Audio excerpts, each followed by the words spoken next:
哈哈，其實有一刻我真係懷疑過自己係去咗睇相，唔係去刮痧。有好多問題就好似蘇師傅咁講，我冇表達出嚟，唔表達咪由得個身體食晒咯。所以搞到呢，過去身體一年比一年差。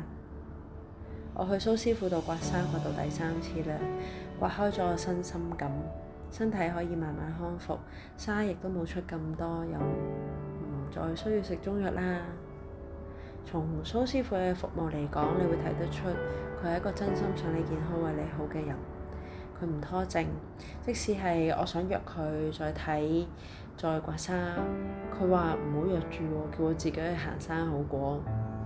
咁如果有急症、整親拉傷，佢都好有責任心嘅，佢係會即刻趕嚟幫我嘅。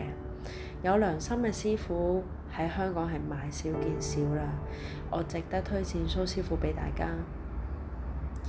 喺往後嘅日子，我會好好面對我嘅課題，你哋都要。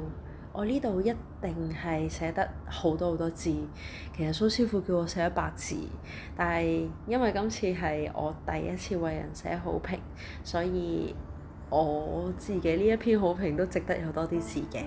多謝你啊，蘇師傅。